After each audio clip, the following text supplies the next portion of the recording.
So welcome everyone. I am Anna Brown. I'm the events coordinator at Katie Budget Books. I just celebrated 12 years with the store.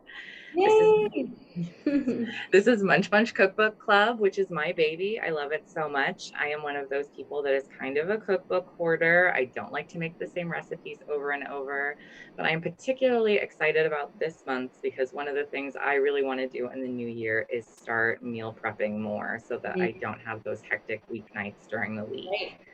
So I am really excited that Caroline, I did not ask how to pronounce your last Oh, name that's before we okay. got It's started. Caroline, like a straight Caroline. line and fossil, like a Awesome. dinosaur. Easy peasy. Okay, we are really excited to have Caroline Fausel here with us today to demo her creamy chicken piccata over mashed potatoes recipe from Prep Cook Freeze, which is a Yay! paleo meal planning cookbook. So it's really great for anyone wanting to start a new diet plan or just to be meal prepping in the new year. So I am going to let Caroline tell you a little bit about herself and her book and demo the recipe. Yay! Well, I am just so thrilled to be here. It is so fun. I just released Prep Cook Freeze December 21st, so it's just been out a brief couple of weeks. We are actually on a book tour right now, so I'm in Nashville, Tennessee, which is where I'm from. So I grew up in Nashville. Back here, we had a book tour event here already. I was on the news yesterday, which is really fun. And so I'm actually my parents' kitchen, which presents some challenges, not cooking in your own kitchen, but it's been fun. So I am a food blogger. My blog is called All of You Whole and just released this cookbook. So as she said, it's a paleo meal planning cookbook. And so every single week, we provide you with 5 recipes. Most of the time, it's a vegetarian meal and then 2 separate proteins. And so you can either use the book in its entire each week. You can do the prep day. You can use the grocery list. You can, cook through that prep day and use all 5 meals if you'd like to, which is what we recommend. Or you can do what we're going to do today, which is cook through 1 recipe at a time. So today we are making my creamy chicken piccata over mashed potatoes. So let me show you this beautiful photo of the final product. And I'm so excited. So every recipe, the concept of Prep Cook Freeze, every recipe has a freeze component. So you're kind of batch cooking, freezing half, and then later I suggest you label it in your freezer, and then later you can pull that out, thaw it, and then there's usually fresh components that we're bringing in. So this is just, I say it is not your grandma's freezer meals. And okay, I'm gonna pull up the chat here to make sure that I can see it too. So it's not your grandma's freezer meals, right? It's not disgusting, mushy, gross freezer meals. And I really created Prep Cook Freeze as a method for myself, honestly, very selfishly. Like I need weeknights to be easier. So here we are. So I just want to show you one of the recipes. So we are going to have a few components with this meal. Let me show you. I already made some mashed potatoes, already made a chicken piccata, little cutlet here. And then we're going to make all these components together and the creamy chicken piccata sauce. So what I have right in front of me is chicken breasts that have been thinly sliced. And then in addition to that, you're going to use your meat mallet, and we are just going to pound this. So it starts out about a half of an inch thick, and we're going to get this chicken breast down to closer to a 1/4 of an inch. So you can see here, I know raw meat is kind of not appetizing. Isn't that cute? But we're going to get that down to about a 1/4 of an inch. And tenderizing this meat like this just makes it even more tender, right? You're tenderizing, so you're making it more tender. We're going to put a breading on this chicken, on these chicken breasts. What it consists of, I'll show you the final product here. This is the breading mixture. It's tough. I need like an overhead camera. But what we're going to put in this is Some paleo flours. So, like she was saying, this is a completely paleo cookbook, which means it's gluten-free, dairy-free, refined sugar-free. So, I know those specifically are a lot of ingredients that people might want to be removing from their diet in the new year, trying to see if it makes them feel better. So, gluten, dairy, refined sugars, also no legumes, so no soy, no grains, no corn. So, the paleo diet ends up being meats, fruits, vegetables, healthy fats, nuts and seeds. That includes, seafood, all these yummy things. So in this breading, this is almond flour, so just straight from almonds, just ground up. We have some tapioca starch or flour, and then we have salt, pepper, and then an ingredient that you might not know about is nutritional yeast. So nutritional yeast just flakes, and it's used in a lot of paleo and vegan cooking because it just really provides a cheesy flavor. So you don't want to go overboard. You don't want to use a ton of it, but in a small amounts, it really can add a nice cheesy flavor. So what I'm doing here is just dredging these chicken breasts in this breading. And right after we do that, so it's nice and breaded, I'm gonna put it in this pan over here. You're probably gonna hear it sizzle a little bit. I can. And I'm gonna turn this up. So we've got in this pan 2 tablespoons of ghee and 2 tablespoons of olive oil. So if you're unfamiliar, again, I know paleo cooking can use some new to you ingredients. So ghee is just butter, which is always a good choice, right? That has been cooked low and slow, and then they remove the proteins. It ends up being kind of like this frothy white layer on top of the butter, and they completely removed that. And so ghee is also called clarified butter. And what that means is the proteins are taken out of it.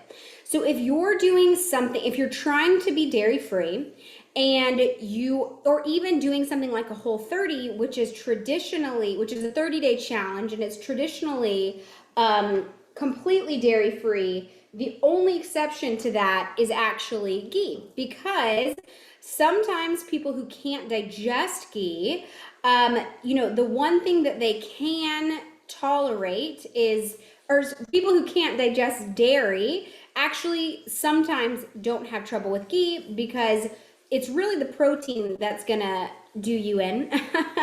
And so all of the proteins found in dairy are actually completely removed from ghee. So we use in this pan ghee and olive oil, a little combination of both, and we are going to get these chicken piccata cutlets nice and crispy. I'm gonna wash my hands so we don't contaminate everything else.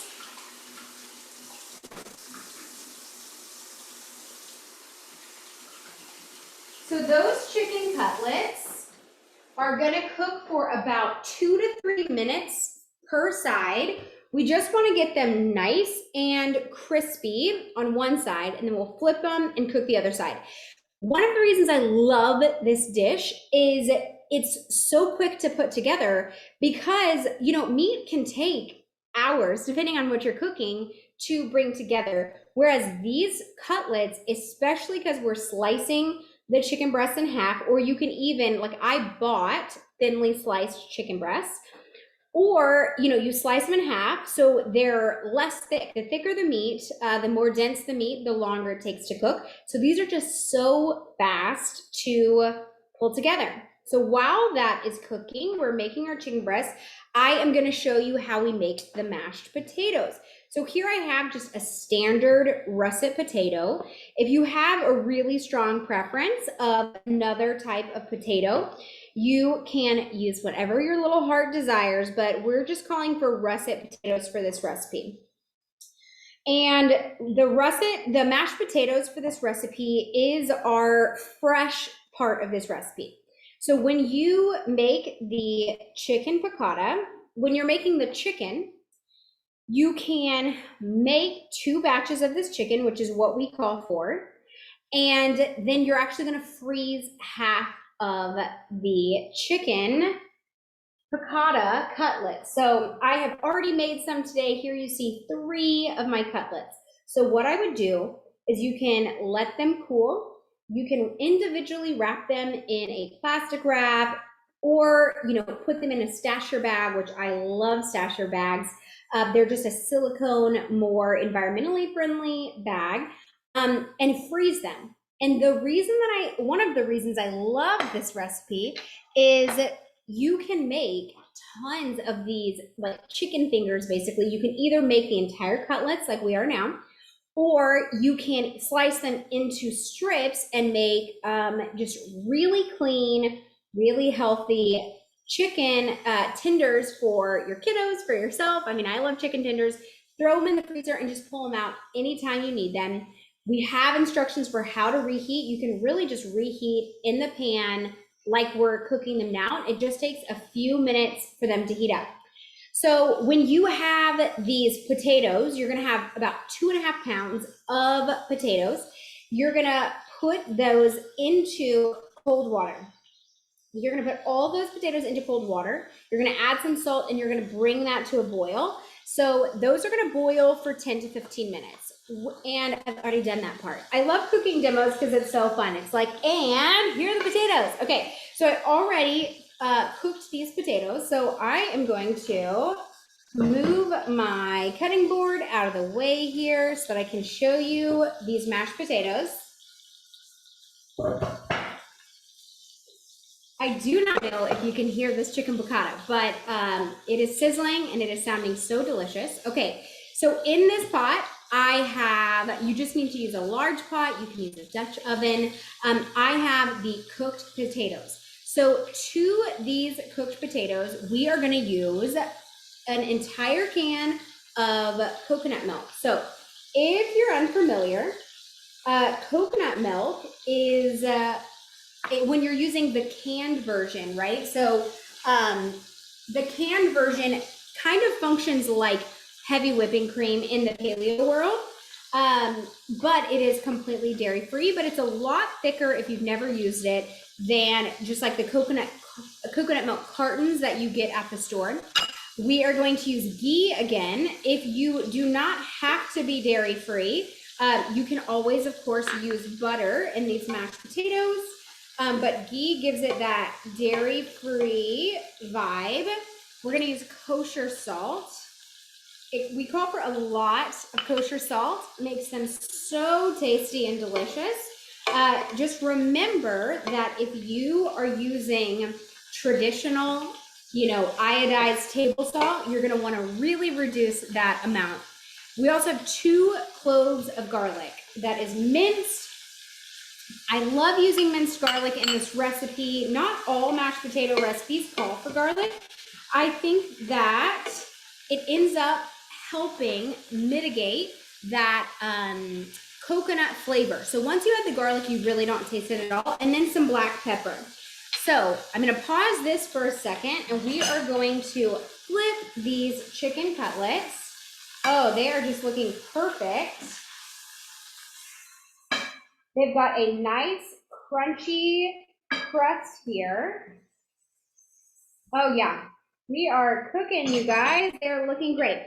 So what I'm using here to mash these potatoes is this potato masher. It's gonna be kind of potato-y, but this is what it looks like. I love using a potato masher because I feel like it keeps some of the texture into these potatoes. If you want a really creamy mashed potato, you can always use a mixer. Additionally, I actually don't call for the potatoes to be peeled beforehand. Number 1, I think it's easier. Number 2, I personally love the texture of some potato peels in my mashed potatoes. And number 3, the peel actually has more nutrients than the potato itself. And so I feel like it's helping your meal be more nutrient dense, leaving them in. If you hate all of those things that I just mentioned, totally fine. You do you. You can just peel the potatoes, and I would peel them before you boil them. So I'm gonna flip this and show you our completed mashed potatoes. So this is going to be the base of what we put the chicken piccata on top of. Like so. Let me show you. So you're just going to plate these with the mashed potatoes, a chicken piccata cutlet right on top, and I'll keep those here. So, and right on top, and then we will make the sauce together right now. So what I'm gonna do, I might scoot you over here with me. What we're gonna do is remove these chicken cutlets and put them on a plate. And in this exact same pan, which I love doing, we are going to add, if there's enough fat left in the pan, you can go ahead and add. This is just a shallot, and we're going to cook that down a little bit. If you do not have enough fat left in the pan after making your chicken piccata, you can add a tablespoon or two of ghee or olive oil, whatever your heart desires. And we are going to cook these shallots for about 5 minutes. They are going to smell divine. Shallots are in the onion family. If you've never used them, they're so, so delicious. So we're gonna speed this process up for your entertainment, so it's not boring. So I am going to add from here some 2 garlic cloves. We're gonna stir that around. And just to be clear, so if you were doing the prep, cook, freeze process, the entire thing, you would have made the chicken piccata cutlets on prep day. You would have made the mashed potatoes on prep day. So on cook night, all you have to do is warm those 2 things up and then make this delicious piccata sauce. So from there, after we have warmed that up, we're gonna deglaze the pan. There's gonna be some yummy, crispy brown bits on the bottom of the pan, especially if you're making this all at once like I am. So here I have some chicken bone broth. You're gonna hear that sizzle a bit as we add that. So that's gonna be our liquid. Ooh, it is smelling so good, y'all. I love a good bone broth. This is the Fond brand. It is officially Whole30 approved. It's a really clean bone broth, and that bone broth just has extra gelatin, protein, healthy fats. So it's a lot more dense and nutrient dense and flavorful than just a chicken stock. Additionally, I'm going to be adding some lemon juice here, which is really characteristic of a piccata sauce. So these things are all these flavors are melding and looking and smelling delicious. After that, from there, we are going to add all of our capers. Ugh, I love capers. So this ended up being like an entire little jar of capers, about 1/4 of a cup. We're gonna add those. You drain those from that jar before you use them, and our salt. So I am going to add that real quick. Okay. And from here, we are actually going to add our chicken back to the pan. And once, if you're making this all the way through, your chicken is already warmed. And so we really can just skip straight to the next step.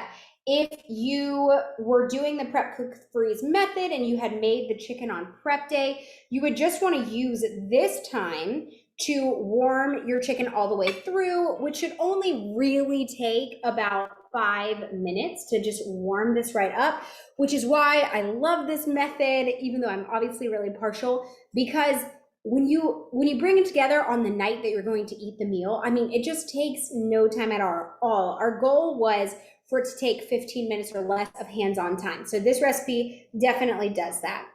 From here, I have some coconut cream and some arrowroot starch.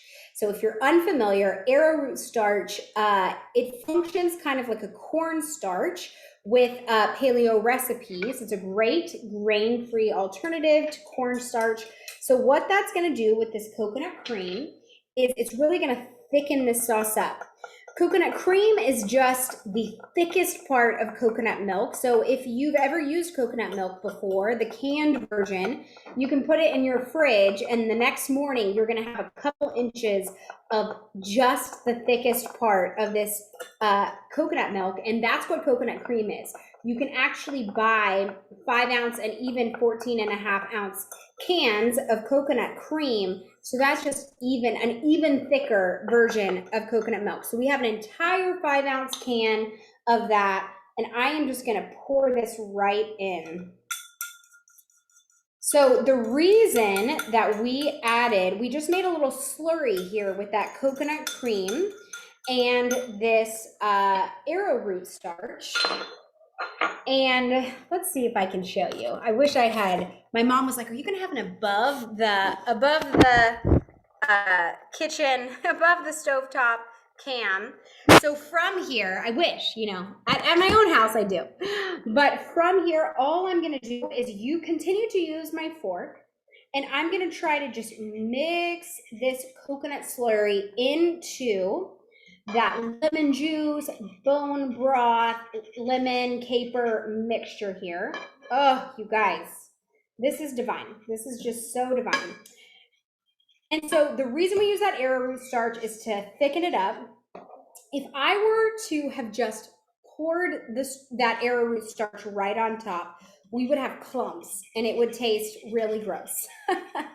So in order to avoid that, we made that slurry with the coconut cream first, and then we added it back into this sauce. So right now, it is fully combined in here. All of this sauce is fully combined, and it is just looking and smelling fantastic. So traditionally, a chicken piccata doesn't have any heavy cream. It doesn't have that creamy component. But when we made the chicken piccata, with creating a cookbook, you end up testing recipes over and over and over again. And with this recipe, we realized one day it was beautiful and perfect without that coconut cream. But one day I thought, I wonder if this could turn into a creamy version of this. And so we tried it with the coconut cream. It's divine. It's seriously one of my favorite recipes in the book. And let me show you again our over the stove camera here. It is just getting so thick. You can tell those bubbles are staying around a while. So it's getting, oh man, look at that. I steamed you up. It's just getting so thick over here and so delicious. So let me prepare for you a plated meal. So this one just doesn't have the sauce on top. And so what we're gonna do is just grab a spoon. Let me grab one real quick. And I am gonna put that sauce on top and show you what the final product looks like. Do we have any questions yet that I need to answer? Are we doing good? I am not seeing any from the attendees. Can you Okay. hear me? Because I can see my videos frozen. Yes, I can. Okay, let me show you how divine the finished product is. And I'm gonna turn off my heat because I am definitely eating this for dinner and I don't want to burn it. Okay, I'm gonna have to do it over the plate so that you can see and it doesn't. So that's the final product. We decided to serve it over mashed potatoes. Instead of, sometimes it can be over a pasta dish. We decided to serve it over mashed potatoes, which I had never had before myself. And it's just divine. The creamy mashed potatoes, the creamy chicken piccata, the acidity from the lemon, capers are in the similar family to olives. There's just so many flavors. You can top this with fresh parsley if you'd like. If not, this is it. Some fresh salt and pepper and you're good to go. Okay, so I actually have a question. Yeah. If you're not a fan of capers, I don't know what's happening with my video right now, so we're just gonna ignore that. Yeah. But If you're not a fan of capers, can you just replace the capers with olives since they are in the same family? Would that work? Totally could. Yeah, if you like olives, it would definitely give it a little bit different of a flavor, obviously. But if you don't love capers, olives would be a great choice. Or honestly, you can skip them altogether. It would be more of just kind of like a lemon chicken. I would maybe potentially add a little bit of pepper in here because there's only pepper in the mashed potatoes, not in the piccata. So maybe make a lemon pepper. That's an option. Or yeah, some olives would be good, whatever kind you like. I love olives myself.